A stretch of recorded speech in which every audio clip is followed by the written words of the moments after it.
નમસ્કાર, હું છું વિહંગા પરમાર. સિટી ન્યૂઝમાં આપનું સ્વાગત છે. સૌપ્રથમ એક નજર આજના મુખ્ય સમાચારો પર.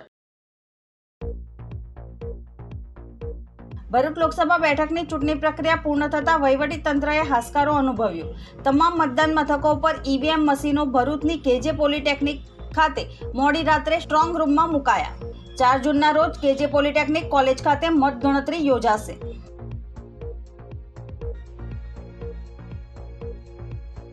ભરૂચના ઇન્ડિયા ગઠબંધન બાદ અમુક વિસ્તારોમાં ચૂંટણીઓ દરમિયાન કોંગ્રેસ અથવા તો આમ આદમી પાર્ટી દ્વારા કોઈપણ પ્રકારની વ્યવસ્થા નહીં કરવામાં આવતા સ્થાનિકોમાં રોષ.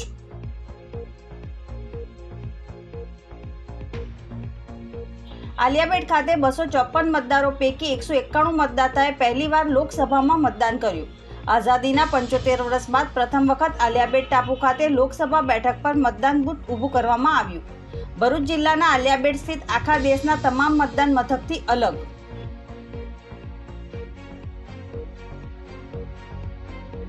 વાલિયાના ભમાડિયા ગામેથી વિદેશી દારૂ ભરેલ ટ્રક ઝડપાઈ. વાલિયા પોલીસે વિદેશી દારૂ અને ટ્રક મળી કુલ 17.72 લાખનો મુદ્દામાલ કબજે કર્યો. ટ્રક ચાલક wanted. Ankleshwar national highway number 48 પર મહાદેવ હોટલ પાસે સોમવારની મોડી રાત્રે એસિડ ભરેલા ટેન્કર અને ટ્રક વચ્ચે અકસ્માત. એસિડિક ટેન્કર પલટી મારતા ગેસ ગળતર થયું. વાહનોની કતાર જામી. ડીપીએમસી અને પોલીસ વિભાગ કામે લાગ્યું. સદનસીબે કોઈ જાનહાનિ નહીં. ભરૂચ બેઠક પરના 13 ઉમેદવારોના ભાવિ મતદાન બાદ ઈવીએમમાં સીલ થયા હતા. તમામ મતદાન મથકો પરથી ઈવીએમ મશીનો ભરૂચની કેજે પોલિટેકનિક કોલેજ ખાતે મોડી રાત્રે સ્ટ્રોંગ રૂમમાં મૂકવામાં આવ્યા હતા. ભરૂચ લોકસભા બેઠક મતદાન શાંતિપૂર્ણ રીતે સંપન્ન થતાં મોડી રાત્રિ સુધી રિસીવિંગ સેન્ટર પર ઈવીએમ આવતા ઉમેદવારોના એજન્ટોની હાજરીમાં ઈવીએમ સ્ટ્રોંગ રૂમમાં મૂકવામાં આવ્યા હતા. ભરૂચ બેઠક પર 13 ઉમેદવારોના ભાવિ મતદાન બાદ ઈવીએમમાં સીલ થયા હતા. જિલ્લામાં 1893 મતદાન મથકો ઉપર શાંતિપૂર્ણ માહોલમાં મતદાન સાંજે 6 વાગ્યે પૂર્ણ થયા બાદ બીએલઓ દ્વારા જરૂરી તમામ પ્રક્રિયા સંપન્ન કરી મતદાન કેન્દ્ર પરથી આ તમામ ઈવીએમ જિલ્લા કલેક્ટરના માર્ગદર્શન હેઠળ ભરૂચની સરકારી પોલિટેકનિક કોલેજ ખાતે લાવી ઉમેદવારોના એજન્ટોની ઉપસ્થિતિમાં સુરક્ષિત રીતે મૂકવામાં આવ્યા હતા.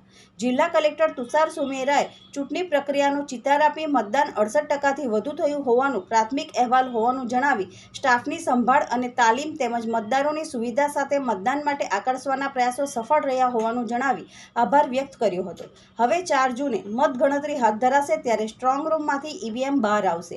હાલ તો ઉમેદવારો મતદાનની ટકાવારીને લઈ જીતના દાવા કરી રહ્યા છે ત્યારે 4 જૂનના રોજ પરિણામ જાહેર થતાં ખબર પડશે કે કોના દાવામાં કેટલો દમ છે.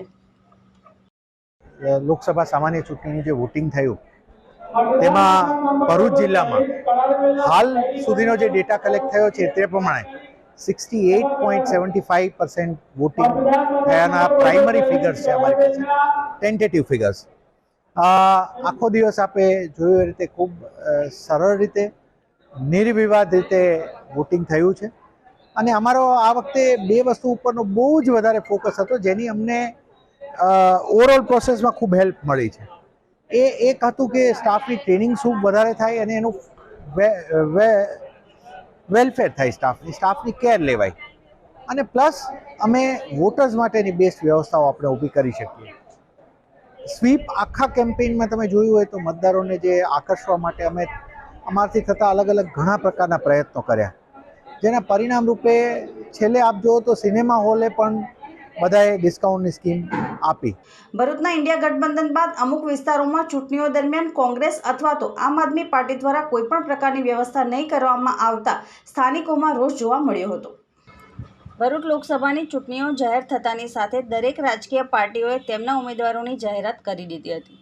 ભરૂચ જિલ્લાની વાત કરીએ તો ઇન્ડિયા ગઠબંધનના ઉમેદવાર તરીકે આમ આદમી પાર્ટી અને ડેડિયાપાડાના ધારાસભ્ય ચેતર વસાવાના નામની જાહેરાત કરવામાં આવી હતી, જેના કારણે વર્ષોથી કોંગ્રેસનું ગઢ રહેલા વિસ્તારોમાં કોંગ્રેસી આગેવાનોમાં રોષ જોવા મળ્યો હતો, જેથી પ્રદેશ કોંગ્રેસના આગેવાનોના પ્રયાસોથી કોંગી નેતાઓએ ચેતર વસાવાને સમર્થન જાહેર કર્યું હતું. પરંતુ જે રીતે કોંગ્રેસ પાર્ટી દ્વારા ચૂંટણીના દિવસે બૂથ લેવલના કાર્યકર્તાઓ માટે જે રીતે વ્યવસ્થાઓ કરવામાં આવી હતી તે રીતે વ્યવસ્થા આમ આદમી પાર્ટી દ્વારા નહીં કરવામાં આવવાની બૂમો ઉઠી હતી. ભરૂચના વોર્ડ નંબર 8માં આવેલ મોટા ડભોઇયા વાર્ડમાં પાર્ટી દ્વારા કોઈપણ પ્રકારની સ્લીપો અને બૂથ લેવલ પર અન્ય પ્રકારની સુવિધાઓ નહીં આપવામાં આવતા લોકોમાં રોષ જોવા મળ્યો હતો. ત્યારે ગઠબંધનના કારણે અમુક લોકોએ બૂથ લેવલના કાર્યકર્તાઓને ઘણી તકલીફો પડી હોવાની બૂમો ઉઠી છે.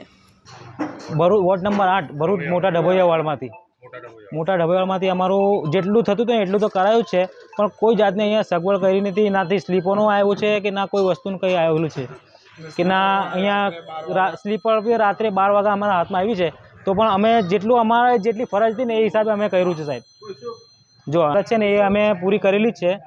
મારું નામ ઝહુર શેખ છે. હું ન્યૂ આનંદનગરમાં રહું છું. વર્ષોથી અમે વોટિંગ કરું છું, લેकिन આ વખત નહીં કોંગ્રેસવાળા કે નહીં આમ પાર્ટીવાળા કોઈ અમારી સોસાયટીમાં આવ્યા નથી. અમે અમારી રીતે વોટિંગ કરેલું છે.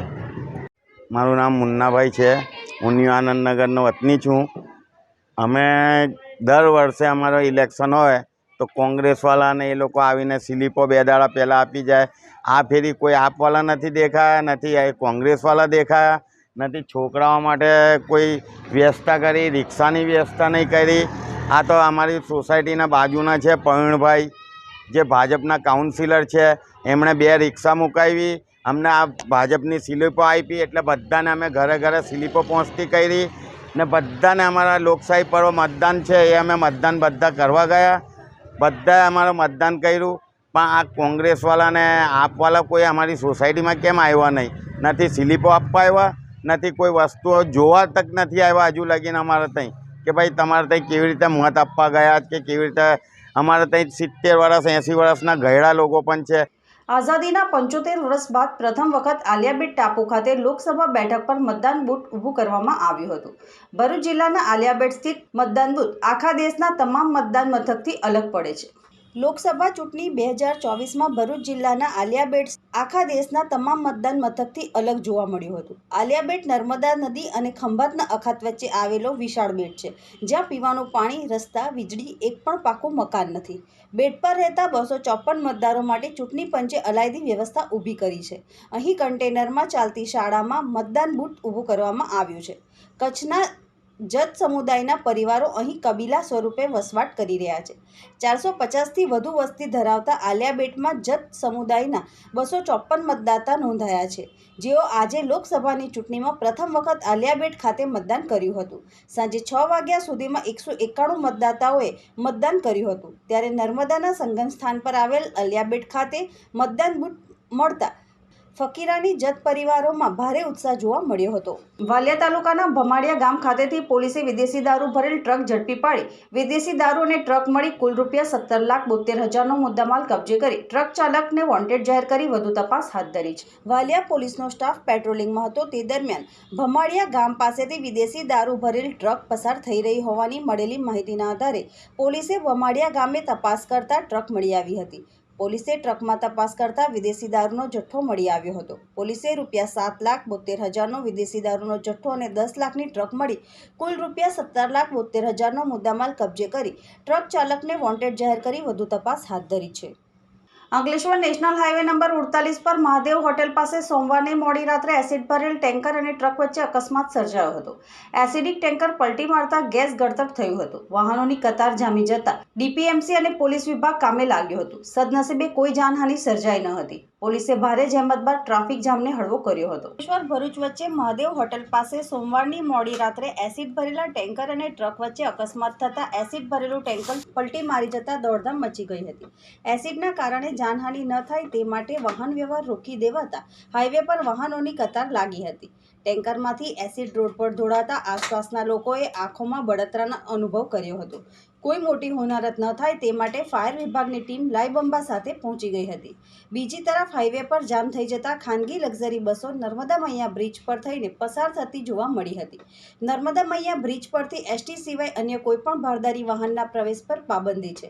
તેમ છતાં લક્ઝરી બસો આવી જતા નાના વાહન ચાલકો મુશ્કેલીમાં મુકાયા હતા. આ લખાય છે ત્યાં સુધી અકસ્માતમાં કોઈ જાનહાનિ થઈ નથી અને ટેન્કરને હટાવી હાઈવે ખુલ્લો કરવાની તજવીજ ચાલી રહી છે.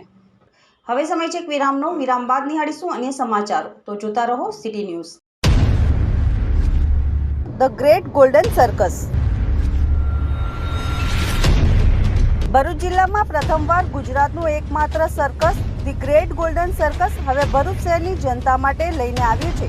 વિદેશી કલાકારોના અનોખા કરતબ જોવા મળશે માત્ર ધ ગ્રેટ ગોલ્ડન સર્કસમાં, જેમાં આફ્રિકન, રશિયન, ઇથોપિયન દેશના કલાકારો તેમના હેરતઅંગેજ કરતબોથી ભરૂચવાસીઓનું દિલ જીતી રહ્યા છે. ધી ગ્રેટ ગોલ્ડન સર્કસ પરિવાર સાથે જોવાનું ચૂકશો નહીં. વિશાળ પાર્કિંગ સહિતની સુવિધાઓ અહીંયા ઉપલબ્ધ છે. સરનામું the great golden circus, મઢુલી circle નજીક, નંદેવા રોડ, ભરૂચ. રોજના 3 શો, જેનો સમય છે બપોરે 3:30, સાંજના 6:30 વાગ્યે અને રાત્રે 9:30 વાગ્યે દરેક શો યોજાશે. એકવાર અવશ્ય નિહાળો ગુજરાતનું એકમાત્ર ધ ગ્રેટ ગોલ્ડન સર્કસ.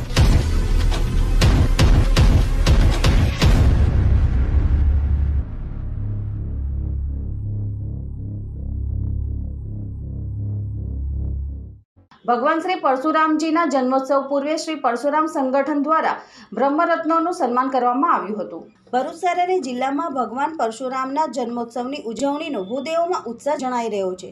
તારીખ 10મી મે 2024ને શુક્રવારના રોજ પરશુરામ જન્મોત્સવ નિમિત્તે વિવિધ કાર્યક્રમોનું આયોજન કરવામાં આવ્યું હતું. ભગવાન વિષ્ણુના 6ઠ્ઠા અવતાર અને બ્રાહ્મણોના આરાધ્ય ભગવાન પરશુરામના જન્મોત્સવમાં તારીખ 10ને વૈશાખ સુદ ત્રીજને અખાત્રીજને શુક્રવારના રોજ ઉજવણી કરવામાં આવશે. તે પૂર્વે શ્રી પરશુરામ સંગઠન તેમજ global Bharuch welfare and education group દ્વારા સમાજમાં પોતાની સિદ્ધિઓ અને સેવા થકી સમાજને ગૌરવ પ્રદાન કરનાર બ્રહ્મરત્નોનું સન્માન કરવામાં આવ્યું હતું, જેમાં ભરૂચ કૃષિ યુનિવર્સિટીના મદદનીશ પ્રાધ્યાપક, વૈજ્ઞાનિક અને અનેક એવોર્ડ મેળવેલ ડૉક્ટર જયમીન પંડ્યા, બટુકનાથ વ્યાયામ શાળાના ટ્રસ્ટી અને યુનિયન શાળાના પૂર્વ આચાર્ય ઉપેન્દ્રભાઈ પંડ્યા, ભરૂચના જાણીતા સંગીત ઉપાસક સુકેતુ ઠાકર, ગુમ થયેલ 1.5 લાખની મળી આવેલ સોનાની ચેનને મૂળ માલિકને પ્રામાણિકતાપૂર્વક પરત કરનાર લક્ષય બાદલ પંડ્યાનું ઉપસ્થિત શ્રી પરશુરામ સંગઠનના હોદ્દેદારોના હસ્તે શાલ ઓઢાડી સન્માનપત્ર આપી સન્માનિત કરવામાં આવ્યા હતા. સાથે સમાજમાં ફક્ત દીકરી ધરાવતા પરિવારોનું સન્માન તેમજ વડીલોની સાર સંભાળ રાખતા સંતાનોના અન્ય સમાજને પ્રેરણાલક્ષી કાર્યક્રમ આયોજિત કરનાર શ્રી સમસ્ત ગુજરાત બ્રહ્મ સમાજ ભરૂચ શહેર એકમનું ઉપસ્થિત પ્રમુખ હેમંત શુક્લનું શાલ ઓઢાડી તેમજ સન્માનપત્ર આપી સન્માન કરવામાં આવ્યું હતું. આ પ્રસંગે શ્રી પરશુરામ સંગઠનના સ્થાપક ફાઉન્ડર હરેશ પુરોહિત, કિરણ જોશી, પ્રશાંત પાઠક, શ્રી પરશુરામ સંગઠનના પ્રમુખ Krunal Dave, Yash Pathak, Kaushik Joshi, JD Bhatt, Pragnesh Upadhyay, global Bharuch welfare and education ગ્રુપના ધર્મેશ સિકલીગર ઉપસ્થિત રહ્યા હતા. શ્રી પરશુરામ સંગઠન ભરૂચ 10 વર્ષથી સ્થાપિત છે અને હાલ આજે 5 બ્રહ્મરત્નોનું સન્માન કરવામાં આવ્યું છે. આવનારું પરશુરામ જન્મોત્સવ નિમિત્તે જે કાર્યક્રમો થવાના છે એના માટે ખૂબ ખૂબ શુભેચ્છાઓ. ભરૂચ જિલ્લામાં પ્રાથમિક અને માધ્યમિક વિભાગની વાર્ષિક પરીક્ષાઓ પૂર્ણ થયા બાદ રાજ્ય શિક્ષણ વિભાગ દ્વારા ઉનાળુ વેકેશન જાહેર કરવામાં આવ્યું છે, જેમાં આ વર્ષે 35 દિવસનું વેકેશન જાહેર કરાયું છે. ત્યારે ભરૂચ જિલ્લા શિક્ષણ અધિકારીએ બાળકોને ગરમીમાં તકેદારી રાખવા અપીલ કરી હતી. ગુજરાતમાં શાળાઓમાં ઉનાળુ વેકેશનની તારીખ રાજ્ય શિક્ષણ વિભાગ દ્વારા જાહેર કરવામાં આવી છે. આ વર્ષે ગુજરાતની સરકારી અને ખાનગી તમામ શાળાઓમાં અને પીટીસી કોલેજોમાં કુલ 35 દિવસનું વેકેશન જાહેર કરવામાં આવ્યું છે. આ અંગે ભરૂચ જિલ્લા શિક્ષણ અધિકારી સ્વાતિબા રાઓલે માહિતી આપતા જણાવ્યું હતું કે 9 મે 2024થી વેકેશન શરૂ થશે અને 12 જૂન 2024ના રોજ ઉનાળુ વેકેશન પૂર્ણ થશે. ત્યારબાદ 13 જૂન ગુરુવારથી શાળાઓનું નવું શૈક્ષણિક વર્ષની શરૂઆત થનાર છે, જેને લઈને શાળાઓમાં પહેલાથી જ પાઠ્યપુસ્તકો મોકલી દેવામાં આવ્યા છે. વધુમાં હાલમાં ઉનાળાની ઋતુમાં ઘણી જ ગરમી પડી રહી છે, ત્યારે બાળકોએ તાપમાં નહીં ફરવા અપીલ કરી હતી. ત્યારે હાલ તો વેકેશનની જાહેરાત થતાં જ બાળકોમાં ખુશીનો માહોલ જોવા મળ્યો હતો. રાજ્યની તમામ પૂર્વ પ્રાથમિક, પ્રાથમિક, માધ્યમિક, ઉચ્ચતર માધ્યમિક શાળાઓમાં તારીખ 9મી મેથી 12મી જૂન સુધી એટલે કે 35 દિવસનું ઉનાળુ વેકેશન જાહેર કરવામાં આવ્યું છે. 13મી જૂનથી શાળાઓ રાબેતા મુજબ શરૂ થશે. ઉનાળાની આ રજાઓમાં ખાસ બાળકોને જણાવવાનું કે તેઓ બિનજરૂરી તડકામાં હીટ વેવને ધ્યાને લઈ અને બિનજરૂરી તડકામાં ફરે નહીં અને વેકેશનનો સમય શાંતિથી પસાર કરે. તે પહેલાં જ રાજ્યની જિલ્લાની તમામ સરકારી અને ગ્રાન્ટેડ શાળાઓમાં પાઠ્યપુસ્તકો નવા વર્ષ માટેના પહોંચતા કરી દેવામાં આવ્યા છે અને નવા વર્ષથી નવા સત્રથી બાળકોનું શૈક્ષણિક કાર્ય પાઠ્યપુસ્તકોના અભાવના કારણે અટવાય નહીં તે ખાસ તકેદારી લેવામાં આવી છે અને તમામ શાળાઓમાં પાઠ્યપુસ્તકો પહોંચી ગયા છે. તિલકવાડા તાલુકાના દિવલિયા ચોકડી નજીકના વડગામના પાટિયા પાસે સૂઈ રહેલા 35 વર્ષીય યુવક પર હુમલો કરી દીપડાએ શિકાર બનાવ્યો હોવાની ઘટના સામે આવી છે. ઘટનાને પગલે વિસ્તારમાં ડરનો માહોલ જોવા મળી રહ્યો છે. તિલકવાડા તાલુકાના ગ્રામ્ય વિસ્તારોમાં દીપડાએ આતંક મચાવ્યો છે. છેલ્લા કેટલાય સમયથી તાલુકાના અનેક વિસ્તારોમાં દીપડાએ પશુઓને શિકાર બનાવ્યા હોવાની ઘટના સામે આવી રહી છે. ત્યારે હાલ વધુ એક ઘટના સામે આવી છે. તિલકવાડા તાલુકાના દેવલિયા ચોકડી નજીક વડ ગામના પાટિયા પાસે સૂઈ રહેલા 35 વર્ષીય યુવક પર હુમલો કરી દીપડાએ શિકાર બનાવ્યો હતો, જેને પગલે વિસ્તારમાં ડરનો માહોલ જોવા મળ્યો હતો.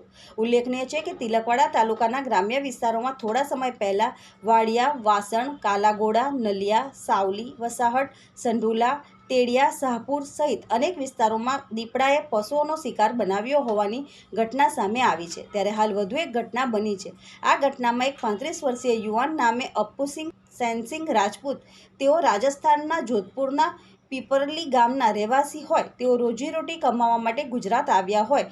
જમીન લેવલિંગ માટે ટ્રેક્ટર ચલાવવાનો વ્યવસાય કરતા હોય. ત્યારે ગત રોજ રાત્રિના અપ્પુસિંહ તેમના સાથી મિત્રો સાથે દેવલિયા નજીક વડ ગામના પાટિયા પાસે સૂતા હતા. ત્યારે રાત્રિના 3 વાગ્યે માનવભક્ષી દીપડાએ અચાનક યુવક પર હુમલો કરી યુવકને અંદાજિત 50 મીટર જેટલો ખેંચી જઈ મોતને ઘાટ ઉતાર્યો હોવાનું જાણવા મળ્યું છે. ત્યારે આ પહેલાં પણ આ જ વિસ્તારમાં ઘણા પશુઓને દીપડાએ શિકાર બનાવ્યો છે. ત્યારે ખાસ કરીને આવા વિસ્તારમાં જ્યાં ખેડૂતો ખેતી કરતા હોય છે અને રાત દિવસ ખેડૂતોને ખેતરમાં અવરજવર કરવી પડે છે, આ ઘટનાને પગલે આ વિસ્તારના લોકોમાં ડરનો માહોલ જોવા મળી રહ્યો છે. આવી ઘટના બનતા ગ્રામ્ય વિસ્તારમાં લોકો રાત્રિના સમયે ઘરની બહાર નીકળતા ડર અનુભવી રહ્યા છે અને ફોરેસ્ટ ખાતાને વારંવાર રજૂઆતો કરવા છતાં ફોરેસ્ટ ખાતાના અધિકારીઓ પોતાનું ફરજ બજાવવામાં નિષ્ફળ રહ્યા હોય. તિલકવાડા જંગલ ખાતાની નિષ્કાળજીના લીધે એક પરદેશી બેરોજગારને જીવ ગુમાવવાનો વારો આવ્યો છે. જંગલ ખાતા તરફથી વહેલી તકે પાંજરા મૂકી કાર્યવાહી કરવામાં આવે અને વહેલી તકે આ દીપડાને ઝડપી પાડવામાં આવે તેવી લોકમાંગ ઉઠવા પામી છે. વંડ પાટિયા પાસે આ રાતે 3 વાગ્યાની ઘટના બની છે. અમે લીવલિંગ ટ્રેક્ટર કામગીરી માટે રાજસ્થાનથી અહીં આવ્યા હતા. એને લીધે આ ભાઈને 3 વાગ્યા દીપડે હુમલો કીધો, એટલે ત્યાં આ ભાઈને મૃત્યુ થઈ ગઈ છે સ્થળ ઉપર. રાતે 3 વાગે દીપડો હુમલો કીધો ભાઈને ઉપર. રાજસ્થાન જેવલિંગવાળો છું. અહીં વંડ પાટિયા પર તબેલાના હમો તે હમલામાં ભાઈને મૃત્યુ થઈ ગઈ. મોકાપુરી. અપ્પુસિંહ રાજપૂત નામના યુવક જે રાજસ્થાનથી તેમના પરિવાર સાથે ટ્રેક્ટર લઈને લેવલિંગ કામ કરવા માટે આવેલા, તો દેવલિયા ચોકડીથી તિલકવાડા જતા રસ્તા ઉપર રસ્તાની બાજુમાં તેઓ લોકો સૂતા હતા. તેમને રાત્રિના 3 વાગ્યાના સમયે મળેલ માહિતી મુજબ વન્યપ્રાણી દીપડાએ આવીને ગળાના ભાગે પકડીને 50 મીટર દૂર ખેતરમાં ખેંચી ગયેલ. ત્યારબાદ એમની સાથે સૂતેલા એમના પરિવારજનો જાગી ગયેલ અને તેની પાછળ એમને દીપડાને ભગાડવાનો પ્રયાસ કરતા દીપડો ભાગી ગયેલ છે અને આ વધુ તપાસ અત્યારે ચાલુ છે. હાલ છેલ્લા કેટલાક સમયથી વારંવાર તિલકવાડા તાલુકામાં ઘટના બની રહી છે જ્યાં દીપડાઓ પશુઓને શિકાર બનાવી રહ્યા છે. તે વિશે શું કાર્યવાહી કરી? હા, દીપડા દ્વારા વન્ય માલઢોરનું નુકસાન વારંવાર થાય છે. તે માટે અમારા ફોરેસ્ટ ડિપાર્ટમેન્ટ તરફથી તેમને ચકાસણી કરી તેમને વળતર ચૂકવવામાં આવે છે. હાલ ખાસ કે તિલકવાડા તાલુકામાં દીપડાની વસ્તી ખૂબ વધી ગઈ છે, તો એને માટે રેસ્ક્યુ કરવા માટે વારંવાર લોકો તરફથી અવાજ ઉઠી રહી છે. તે સંદર્ભે હા, દીપડાને પકડવા માટે લોકોનું કહેવામાં આવે છે, તો અમે તરત જ ફોરેસ્ટ વન વિભાગ તરફથી પિંજરું મોકલી તેને પકડવાની કવાયત કરવામાં આવે. વાલિયા તાલુકાના વટારિયા સિંગપુરા જવાના માર્ગની બાજુમાં ખુલ્લા ખેતરમાં ચમાડિયા ગામના રાજપૂત દંપતીએ ઘરકંકાસને પગલે ઝેરી દવા ગટગટાવી લેતા પતિનું મોત નીપજ્યું હતું. વાલિયા તાલુકાના ચમાડિયા ગામના રાજપૂત ફળિયામાં રહેતા જીતેન્દ્રસિંહ હરિસિંહ બોરસિયાના સંબંધી 59 વર્ષીય વિજયસિંહ બોરસિયા અને તેઓના પત્ની ગીતા બોરસિયા સાથે તેઓના પરિવારજનો વચ્ચે કોઈક બાબતે ઝઘડો થતાં દંપતીને લાગી આવતા તેઓ રાતે ઘરેથી નીકળી ગયા હતા અને વાલિયા તાલુકાના વટારિયા સિંગપુર જવાના માર્ગની બાજુમાં ખુલ્લા ખેતરમાં આવી ત્યાં દંપતીએ ઝેરી દવા ગટગટાવી લીધી હતી. બનાવ અંગેની જાણ જીતેન્દ્રસિંહને થતાં તેઓએ ભાઈ ભાભીને તાત્કાલિક સારવાર માટે ભરૂચ સિવિલ હોસ્પિટલ ખાતે ખસેડ્યા હતા, જ્યાં ટૂંકી સારવાર દરમિયાન વિજયસિંહ બોરસિયાનું મોત નીપજ્યું હતું, જ્યારે પત્નીની તબિયત સુધારા પર હોવાનું જાણવા મળ્યું છે. અત્રે ઉલ્લેખનીય છે કે પુત્ર અને પુત્રવધુ દ્વારા અવારનવાર મારઝૂડ કરી વૃદ્ધ દંપતીને ત્રાસ આપવામાં આવતો હોવાનું ગામમાં ચર્ચાઈ રહ્યું છે. બનાવ અંગે વાલિયા પોલીસે વધુ તપાસ હાથ ધરી છે. મારું નામ જીતેન્દ્રસિંહ હરિસિંહ બોરસિયા, રહેવાસી રાજપૂત ફળિયા ચમારિયા. આ મરનાર વિજયસિંહ છત્રસિંહ બોરસિયા એ મારા કઝિન ભાઈ છે. એઓને સામાન્ય ઘરમાં બોલાચાલી થયેલી અને તેઓ રાત્રે અમારા ખ્યાલ બાદ અને ટાઈમ બાર એ નીકળી ગયેલા અને વટારિયાથી સેનપુર જવાના રોડના સાઈડના ખેતરમાં કોઈ અગમ્ય કારણસર એમણે ઝેરી દવા પીધેલી. એમની સાથે બીજું કોઈ હતું પણ? એમની સાથે મારા ભાભી હતા, એટલે એમના પત્ની. એમણે પણ? હા, એમણે બંને દવા પી લીધેલી. કયા કારણસર પીધી છે તે જાણવા મળ્યું છે? ના, એ તો એમ તો આગલા દિવસે સાંજે ઘરમાં થોડે છોકરાઓ જોડે બોલાચાલી થયેલી, હું પણ હતો. પછી તો છોકરી જમાઈ પણ આવેલા હતા અને 9:30-10 વાગે તો અમે એ લોકોનું જે હતું બોલાચાલી તે શાંત પાડીને એ લોકોએ બધાને જમવા બેહાડેલા. છોકરી જમાઈને એ લોકો જમીને એમના ઘેરે ગયા ને મારું બાજુમાં જ ગયા, એટલે હું મારા ઘેર ગયો. પછી એ કયા ટાઈમે નીકળ્યા એ અમારા ધ્યાન બહાર રહી ગયું. પાલેજ સ્થિત મદની હોલમાં હજ યાત્રીઓ માટે આયોજિત હજ તાલીમ શિબિરમાં હજ યાત્રા દરમિયાન અદા કરવામાં આવતા અરકાનોનું માર્ગદર્શન આપવામાં આવ્યું હતું. ભરૂચના પાલેજ સ્થિત મદની હોલમાં શેખુલ ઇસ્લામ ટ્રસ્ટ પાલેજ બ્રાન્ચ દ્વારા વર્ષ 2024ની પવિત્ર મક્કા મદીના શરીફની હજ યાત્રાએ જઈ રહેલા ભાગ્યશાળી હજ યાત્રીઓ માટે હજ તાલીમ શિબિર યોજાઈ હતી. કાર્યક્રમનો પ્રારંભ તિલાવતે કુરાન શરીફની આયતોથી કરવામાં આવ્યો હતો. ત્યારબાદ મદ્રેસાના તુલબાઓએ સુંદર નાત શરીફના ગુલદસ્તા રજૂ કરી હાજરજનોના હૈયા ડોલાવ્યા હતા. ત્યારબાદ નામાંકિત આલિમ મૌલાના હસન અશરફી સાહેબે હજ યાત્રા દરમિયાન અદા કરવામાં આવતા તમામ અરકાનોની સંપૂર્ણ માહિતી વિસ્તૃત છણાવટ સાથે આપી હતી. સાથે સાથે ડૉક્ટર મોહસિન રખડા સાહેબે હજ યાત્રા દરમિયાન હજ યાત્રીઓને આરોગ્ય વિશે વિશેષ કાળજી બાબતે સજાગ રહેવા વિશેષ અનુરોધ કર્યો હતો. આયોજિત હજ તાલીમ શિબિરમાં પાલેજ સહિત આસપાસના ગામોના મક્કા મદીના શરીફની પવિત્ર હજ યાત્રાએ જઈ રહેલા ભાગ્યશાળી હજ યાત્રીઓએ ભાગ લીધો હતો. કાર્યક્રમના અંતે મક્કા મદીના શરીફની પવિત્ર હજ યાત્રાએ જઈ રહેલા હજ યાત્રીઓને શેખુલ ઇસ્લામ ટ્રસ્ટ દ્વારા હજ યાત્રા સફળ અને સુખમય નીવડે તે માટે શુભેચ્છાઓ પાઠવી હતી. હજ તાલીમ શિબિરમાં ભાગ લેનાર હજ યાત્રીઓ માટે સંચાલકો દ્વારા ભોજનની વ્યવસ્થા પણ કરવામાં આવી હતી. અંતમાં સલાતો સલામ અને દુઆ સાથે કાર્યક્રમનું સમાપન કરવામાં આવ્યું હતું. આજરોજ તારીખ 8/5/2024ના રોજ અયવાને મદની હોલ પાલેજમાં શેખુલ ઇસ્લામ ટ્રસ્ટના સહયોગથી ચાલુ વર્ષે હજ્જે બેતુલ્લામાં જનાર હાજીઓ માટેનો એક કેમ્પ રાખવામાં આવેલો છે. આ કેમ્પમાં હજમાં જનાર તમામ હાજી હજિયારીઓને હજ માટેનું માર્ગદર્શન પૂરું પાડવામાં આવ્યું હતું. તે સિવાય ડૉક્ટર મોહસિન રખડા દ્વારા હજમાં જરૂરી એવા મેડિકલ માર્ગદર્શન પૂરું પાડવામાં આવેલું હતું. આ કાર્યક્રમમાં લગભગ 150થી વધારે જેટલા હાજીઓએ उत्साहभेर भाग लिया હતો. हर साल की तरफ आज भी 7 मई 2024 को ऐवान मदनी में मक्का मस्जिद के करीब पालेज में हाजियों के लिए प्रैक्टिकल सिखाने के लिए कैंप रखा गया, जिसमें तकरीबन 150 हुज्जाज किराम ने शिरकत फरमाई और तकरीबन 3.5 घंटे तक उनको हज के तमाम अरकान सिखाए गए. दुआ है कि रब तबारक व ताला इसको कबूल फरमाए और हमारे भारत देश के अंदर सुकून और चैन अता फरमाए. अंतમાં મુખ્ય સમાચારો પર ફરી એક નજર. ભરૂચ લોકસભા બેઠકની ચૂંટણી પ્રક્રિયા પૂર્ણ થતાં વહીવટી તંત્રએ હાશકારો અનુભવ્યો. તમામ મતદાન મથકો પર ઈવીએમ મશીનો ભરૂચની કેજે પોલિટેકનિક ખાતે મોડી રાત્રે સ્ટ્રોંગ રૂમમાં મુકાયા. 4 જૂનના રોજ કેજે પોલિટેકનિક કોલેજ ખાતે મતગણતરી યોજાશે.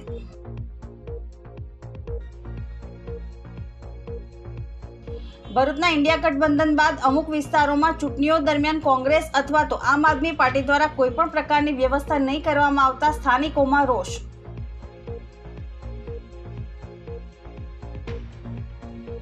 આલિયાબેટ ખાતે 254 મતદારો પૈકી 191 મતદાતાએ પહેલીવાર લોકસભામાં મતદાન કર્યું. આઝાદીના 75 વર્ષ બાદ પ્રથમ વખત આલિયાબેટ ટાપુ ખાતે લોકસભા બેઠક પર મતદાન બૂથ ઊભું કરવામાં આવ્યું. ભરૂચ જિલ્લાના આલિયાબેટ સ્થિત આખા દેશના તમામ મતદાન મથકથી અલગ.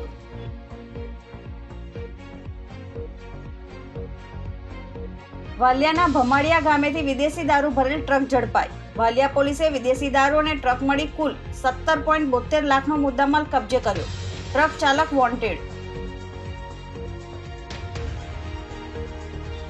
અંકલેશ્વર નેશનલ હાઈવે નંબર 48 પર મહાદેવ હોટલ પાસે સોમવારની મોડી રાત્રે એસિડ ભરેલા ટેન્કર અને ટ્રક વચ્ચે અકસ્માત. એસિડિક ટેન્કર પલટી મારતા ગેસ ગળતર થયો. વાહનોની કતાર જામી.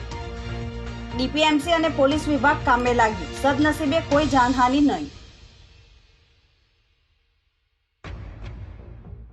આજના સિટી ન્યૂઝ સમાપ્ત થયા. નવીન સમાચારો સાથે ફરી મળીશું. નમસ્કાર.